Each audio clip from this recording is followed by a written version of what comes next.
Assalamualaikum warahmatullahi wabarakatuh. Perkenalkan, nama saya Bahiro Agustin, NIM 19000240057,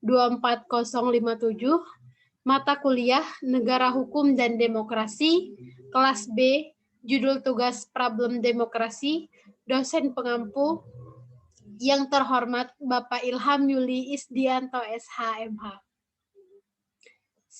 Sebelum memasuki apa saja problem yang ada di demokrasi, saya akan membeberkan sedikit asal kata demokrasi.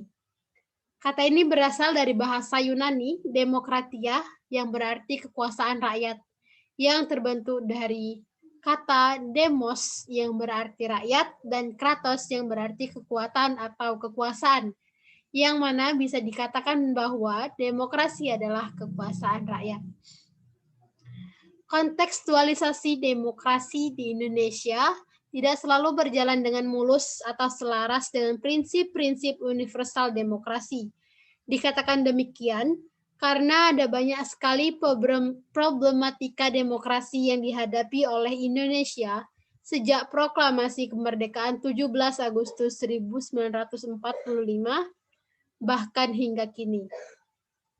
Pada masa Orde Lama tahun 1945 sampai dengan tahun 1965, di bawah pemerintahan Presiden Soekarno, demokrasi sempat mengalami penyelewengan. Ketika Presiden Soekarno menerapkan demokrasi terpimpin dan mengangkat dirinya sendiri sebagai presiden seumur hidup tanpa limitasi periode kekuasaan sama sekali.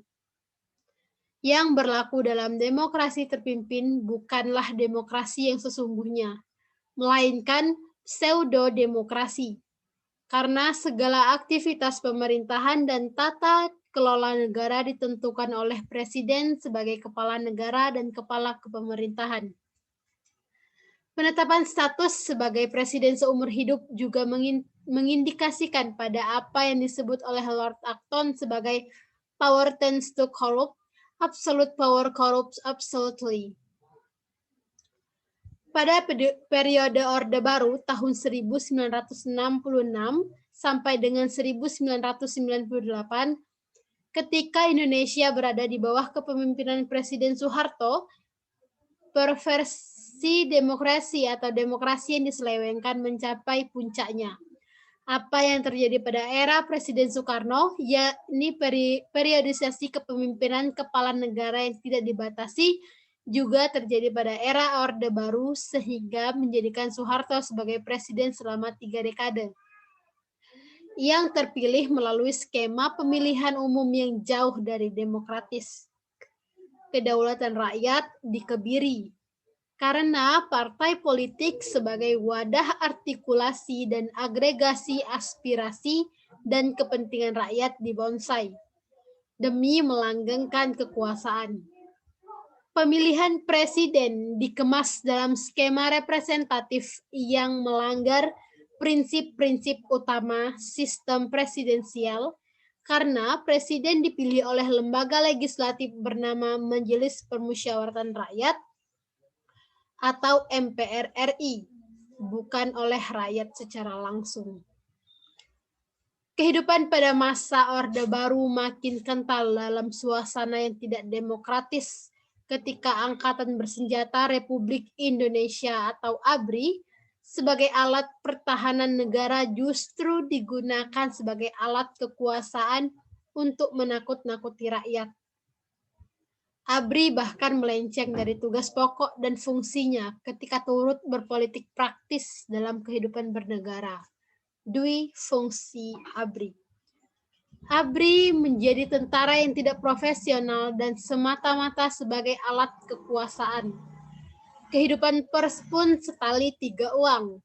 Pers yang di masa sekarang menjadi pilar penting demokrasi, pada era Orde Baru mendapatkan tekanan keras dari rezim penguasa ketika bersuara vokal dan mengkritik kebijakan pemerintah. Hal yang paling kita ingat bersama adalah bagaimana Tempo, Detik, dan Editor sebagai media massa dibredel oleh pemerintahan karena dianggap membahayakan rezim. Angin perubahan berembus ketika reformasi politik melanda Indonesia pada tahun 1998,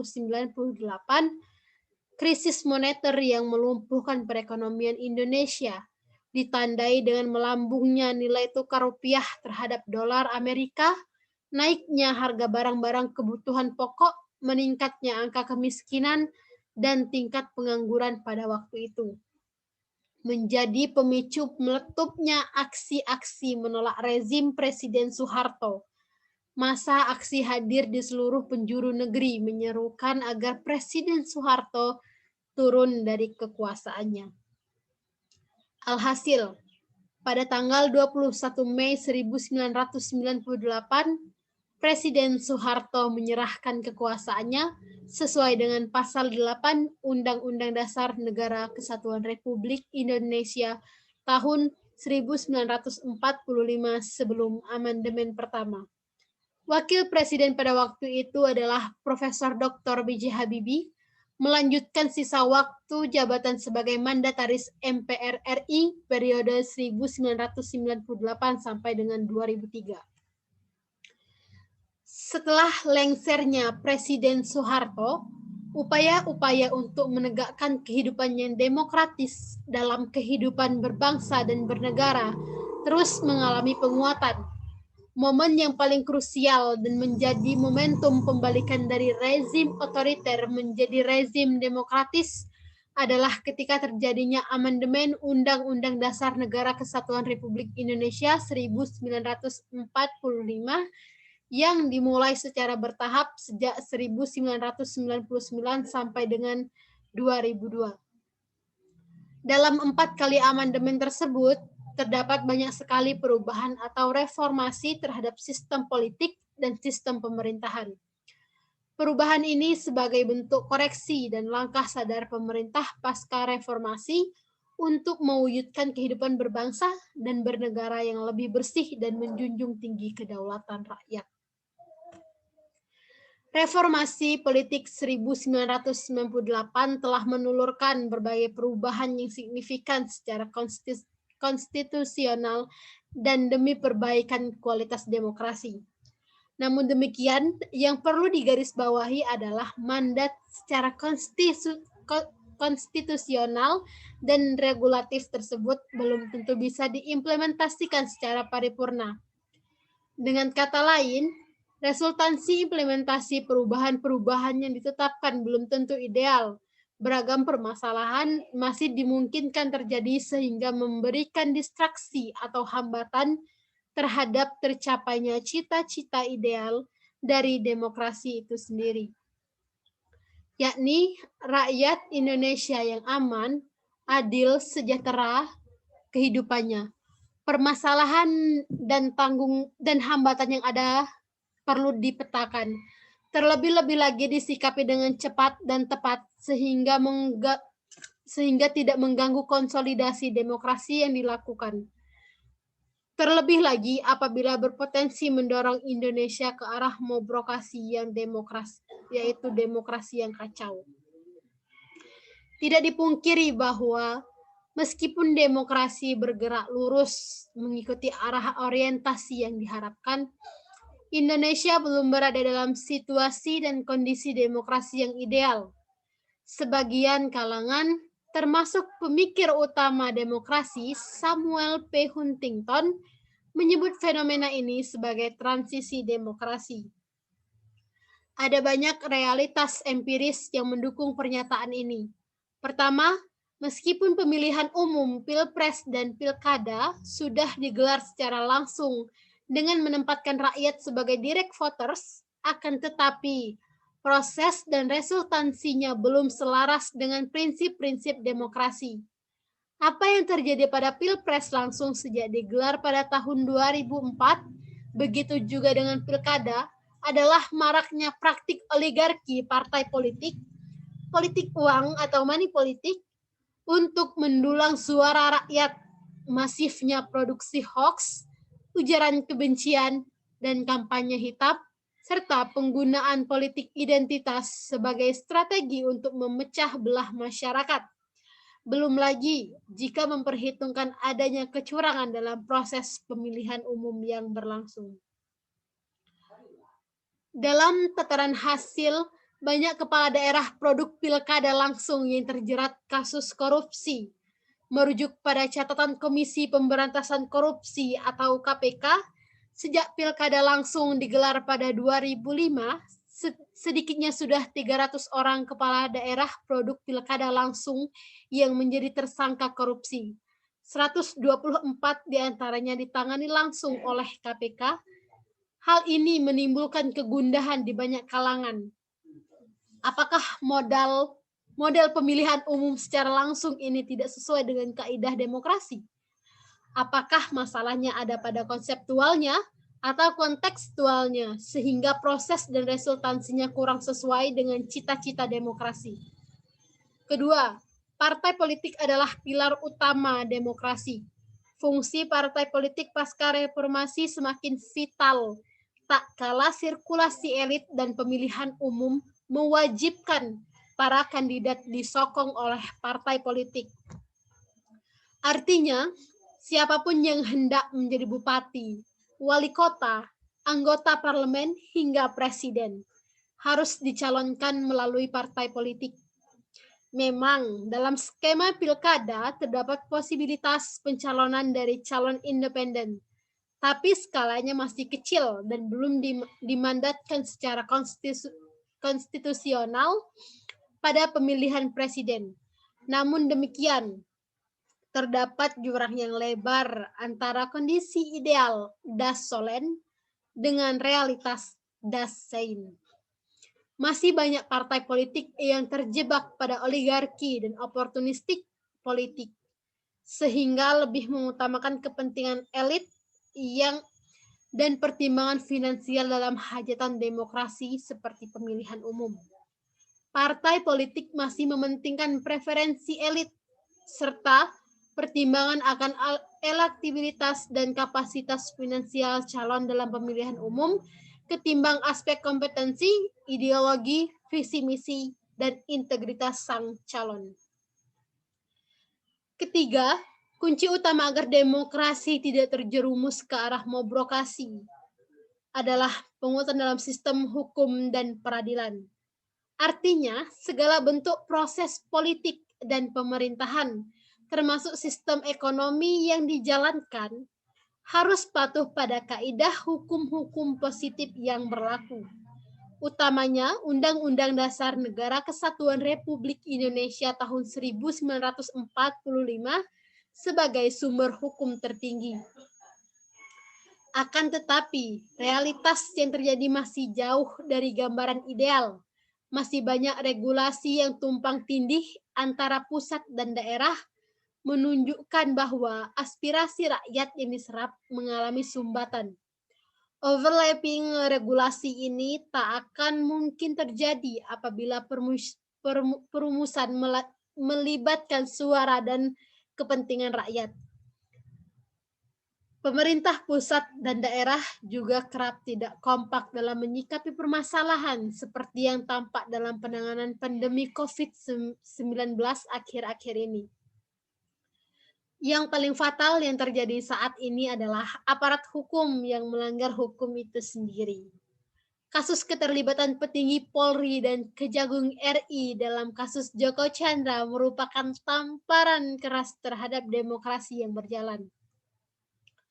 Keempat, kehidupan yang berjalan lebih demokratis ternyata tak selalu berkolerasi lurus dengan kesejahteraan. Munculnya pertanyaan, apakah demokrasi mampu mewujudkan kesejahteraan? Atau jangan-jangan ada model pemerintahan lainnya yang mampu mewujudkan harapan tersebut? Problematika ini dapat kita temui pada kehidupan sosial, politik, dan ekonomi di Papua. Meskipun sudah diberikan otonomi khusus, bahkan diberikan keleluasaan untuk membentuk Majelis Rakyat Papua atau MRP, daerah timur Indonesia ini masih terus bergolak. Sebagian tuntutan pemisahan yang disuarakan dilatar belakangi oleh faktor ekonomi dan kesejahteraan yang belum membaik. Sudah barang tentu realitas ini perlu dibedah dari perspektif demokrasi untuk mengurai benang kusut dan mencari solusi atas permasalahan yang ada. Kelima, eksistensi masyarakat sipil atau masyarakat madani yang mulai terdistraksi kepentingan elit dan politik. Masyarakat madani merupakan kunci penting purifikasi demokrasi yang sedang berjalan. Keberadaan masyarakat madani yang fokus pada isu-isu reformasi seperti peradilan yang bersih, pemilihan umum yang luber dan jurdil, penghormatan terhadap HAM, serta tata kelola pemerintahan yang demokratis menjadi kunci penting dalam arah gerak reformasi. Namun demikian, keberadaan masyarakat madani saat ini perlahan tapi pasti mulai kehilangan elan vitalnya. Makin banyak figur penting masyarakat madani yang masuk ke lingkaran kekuasaan, sehingga berdampak pada pelemahan kelompok masyarakat madani tersebut. Yang tak kalah krusial adalah banyaknya kelompok masyarakat madani yang gulung tikar karena permasalahan pendanaan operasional. Fenomena ini penting dikaji dari kacamata demokrasi. Ada banyak lagi kendala-kendala demokrasi lainnya yang belum tuntas hingga hari ini, seperti isu-isu pelanggaran hak asasi manusia masa lampau yang belum selesai, kecenderungan penguatan TNI dalam kehidupan politik sehingga dianggap membahayakan demokrasi. Dua legitimasi antara eksekutif dan legislatif sehingga menimbulkan inefektivitas dalam perumusan kebijakan. Yang mana semua problematika tersebut bermuara pada belum berjalannya demokrasi yang sesuai dan mengadopsi nilai-nilai luhur yang termaktub dalam Pancasila dan Undang-Undang Dasar Negara Kesatuan Republik Indonesia tahun 1945 sebagai dasar negara dan konstitusi. Inilah yang terjadi. Inilah yang menjadi tugas penting pemerintah dan masyarakat hari ini untuk membawa demokrasi baik secara proses dan resultansi agar dapat memenuhi mandat reformasi dan konstitusi, yakni kehidupan sosial politik yang bersih dan demokratis, serta rakyat yang adil, makmur, dan sejahtera. Indonesia masih berada pada transisi jalan di tempat yang berlarut-larut. Bahkan di beberapa tempat mengalami kemunduran yang membuat kita masih jauh dari harapan demokrasi terkonsolidasi. Demokrasi Indonesia belum terkonsolidasi yang ciri-cirinya. Pertama, demokrasi bisa berjalan dan berproses dalam masa waktu yang lama. Kedua, ada penegakan hukum berjalan baik. Ketiga, pengadilan yang independen. Keempat, pemilu yang adil dan kompetitif. Kelima, civil society yang kuat. Keenam, terpenuhinya hak-hak sipil, ekonomi, dan budaya warga negara. Masalah demokrasi Indonesia yang terlihat krusial adalah absennya masyarakat sipil yang kritis kepada kekuasaan, buruknya kaderisasi partai politik, hilangnya oposisi, pemilu biaya tinggi karena masifnya politik uang dalam pemilu, kabar bohong dan berita palsu, rendahnya keadaban politik warga, masalah pelanggaran hak asasi manusia di masa lalu yang belum tuntas hingga kini, kebebasan media dan kebebasan berkumpul dan berserikat, serta masalah-masalah intoleransi terhadap kelompok minoritas. Kita mengalami situasi krisis suara kritis kepada kekuasaan karena hampir semua elemen masyarakat sipil dari mulai LSM, kampus, media, dan mahasiswa telah merapat dengan kekuasaan atau sekurang-kurangnya memilih untuk diam demi menghindari stigma berpihak kepada kelompok intoleran yang anti Pancasila dan anti demokrasi. sedikit banyak disebabkan oleh polarisasi politik yang tajam yang membelah Indonesia menjadi dua kubu yang membuat setiap suara mengkritik pemerintah segera dikelompokkan ke kubu anti pemerintah. Padahal absennya suara kritis adalah kehilangan besar untuk demokrasi yang membutuhkan kekuatan yang sehat untuk mengontrol kekuasaan. Kampus perlu mendapat catatan secara khusus. Baru kali ini, sejak era reformasi, kampus begitu berlomba-lomba merapat kepada kekuasaan. Terlihat dari maraknya praktik kooptasi ikatan alumni dengan orang-orang di lingkaran istana yang jadi ketuanya. Pemberian gelar doktor honoris causa kepada elit politik yang didasarkan kepada kontribusi nyatanya kepada masyarakat dan ilmu pengetahuan melainkan lebih karena pertimbangan politik. Absennya gerakan mahasiswa yang membawa gagasan bernas dan berani bersuara kritis kepada kekuasaan dan kekuasaan sangat besar yang dimiliki pemerintah untuk menentukan rektor terpilih melalui Kementerian Dikti. Pengawasan atau surveillance atas aktivitas dosen baik di media sosial ataupun di dunia nyata merupakan gejala penghalang kebebasan akademik lainnya yang semakin melemahkan suara kritis dari kampus. Dan juga ada beberapa faktor problem demokrasi di Indonesia, yaitu pertama, lemahnya partai politik. Persoalan demokrasi terbesar kita saat ini ada pada lemahnya partai politik. Bukti persoalan partai politik bermula dari rekrutmen kader sebagian besar tidak serius dan asal-asalan. Tokoh masyarakat yang berkualitas, dosen, peneliti semakin sedikit yang terlibat di eksekutif maupun legislatif.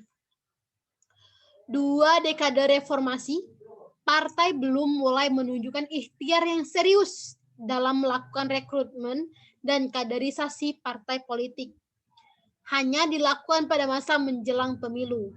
Di sisi lain, pemilu dalam sistem proporsional terbuka tidak memperkuat pelembagaan partai politik karena kader yang loyal terhadap partai bisa dikalahkan oleh kader pendatang baru yang memenangkan kompetisi karena mampu mempraktikkan politik uang dengan masif. Akhirnya, sistem politik nasional diisi oleh kader-kader instan. Pemilu biaya tinggi karena masifnya praktik politik uang merupakan catatan lainnya. Ed Aspinall dan Ward Barensot tahun 2019 mencatat bahwa dari masa ke masa, pemilu di era reformasi semakin mahal, dari mulai level lokal sampai nasional dengan pemilu 2019 sebagai pemilu termahal. Biaya pemilu yang tinggi ini berdampak pada maraknya praktik korupsi di berbagai level lembaga negara karena para calon terpilih baik di legislatif berkepentingan mengembalikan modal yang telah mereka keluarkan. Kedua, media sosial. Lemahnya internalisasi keadaban sivil atau civic virtue di antara warga negara sebagaimana tampak dalam perseteruan yang tajam, dangkal, dan kurang beradab antara netizen di media sosial merupakan catatan penting lainnya. Warga negara perlu belajar untuk berbeda pendapat atau pilihan politik sambil tetap berteman, bersahabat, dan bersaudara sebagai sesama anak bangsa. Maraknya ujaran kebencian, intoleransi, dan diskriminasi terhadap minoritas agama dan suku merupakan gejala yang mengkhawatirkan. Perbedaan pilihan politik atau keyakinan tidak boleh menggerus modal sosial kita berupa rasa saling percaya, toleransi, saling tolong-menolong, dan saling menghargai perbedaan. Ancaman kebebasan media dan berekspresi seperti pemberangusan buku, pencekalan diskusi buku dan film, ancaman pidana untuk ilmuwan dari luar yang melakukan penelitian di Indonesia merupakan masalah lainnya. Penggunaan Undang-Undang ITE untuk mempidanakan warga atau jurnalis merupakan ancaman lainnya untuk kebebasan berekspresi. Yang terakhir, kemunduran. Setelah 4 tahun pemerintahan berjalan, kritik daripada analis dalam negeri maupun luar negeri mulai muncul. Ed Aspinall tahun 2018, Tom Powell dan Eva Warburton tahun 2018 dan tahun 2019 menganalisis perkembangan demokrasi di Indonesia dan berargumen bahwa terjadi kemandekan dan bahkan kemunduran demokrasi, di mana Presiden Jokowi mulai melakukan praktik non-demokratis seperti membubarkan ormas tanpa proses hukum, meningkatnya intoleransi, semakin kuatnya polarisasi politik, masifnya kabar bohong, dan pelanggaran hak asasi manusia. Perlu partisipasi semua pihak, baik intelektual, aktivis di SOS, jurnalis, partai politik untuk menyadari situasi kemandekan, bahkan kemunduran demokrasi di Indonesia untuk bersama-sama berjuang menyelamatkan demokrasi di Indonesia. Rendahnya dialog dan sinergi di antara berbagai elemen itu adalah masalah demokrasi kita hari ini.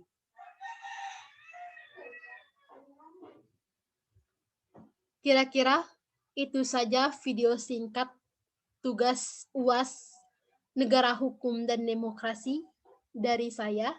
Apabila ada salah kata dan kekurangan saya mohon maaf. Kepada Allah kita semua mohon ampun. Wabillahi taufiq wal hidayah. Wassalamualaikum warahmatullahi wabarakatuh.